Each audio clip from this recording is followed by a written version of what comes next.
I grew up in foster care. That made me want to give back and help other young people that are in foster care. We wanted to be foster carers to help and sort of give back a little bit. I wanted to replicate an experience that I had.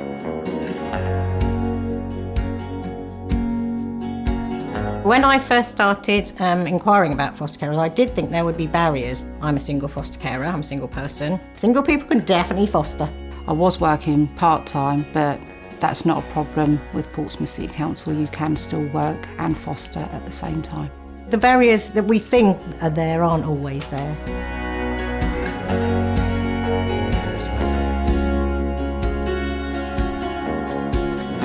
Our first steps was we attended a fostering event at Portsmouth Football Club. We met a couple of lovely carers and it was just a really good insight into how it all worked. From when we attended Portsmouth Football Club to being approved was about 8.5 months. But it was worth it and we were fully supported. So my first steps was to contact Portsmouth City Council and they sent round a social worker to visit myself and the family. He got an insight into our family and said that we would be really good to be recruited.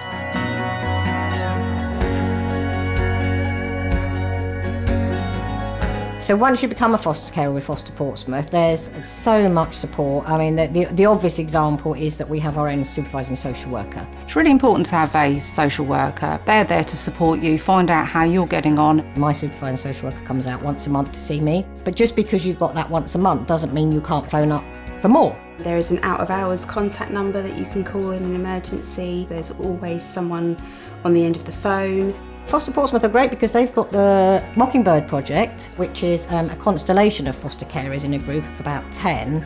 They arrange social gatherings for the children and the foster carers. They arrange respite. Last year we became part of one of the Mockingbird constellations, and I think that has been just the biggest, greatest support for us. Yeah. For me personally, the most challenging part of foster caring has been when I've had mums and babies. When you welcome an adult into your home, it completely changes the dynamics of your family. It is a challenge to overcome, but that's why the training is so important, and we do have the right training to help with that.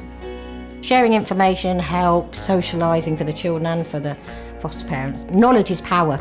The more we know about the difficulties faced by our looked after children, the more we can help them, we get the tools to help them move forward. The support is endless, really. It is a family, it is a community, and it's lovely to be part of that.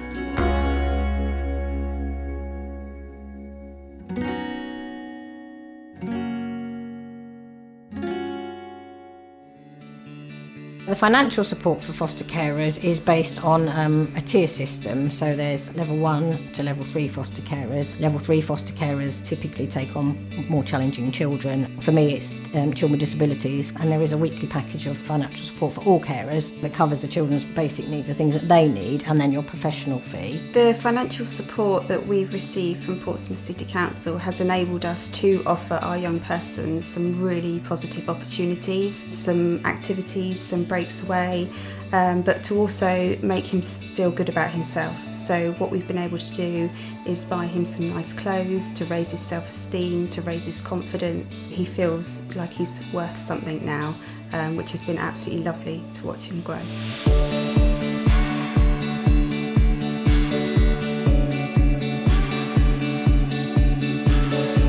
I would say if you have a spare room, you can welcome a young person into your home and give them the nurture and care that they're looking for. When you see those little sparks starting to come of children changing, children trusting people more and really become part of your family, that's a great feeling. It's a really good feeling. The most joy that I get out of fostering is seeing the interactions between our young person and our family members, and just seeing the way that they mix and they've grown as a family, and I just get a lot of joy out of that, seeing them all come together. It's so rewarding to be a foster carer and to give these young people an opportunity in life to strive forward in life. I'm proud to be a carer for so many young people that have come into my life, watching them strive into adulthood. I love being a positive part of someone's journey. You know, they might stay with us 6 months and they might be with us a couple of years, but being able to help them at that time and seeing the difference generally in the children from when they come in to when they leave us is really amazing.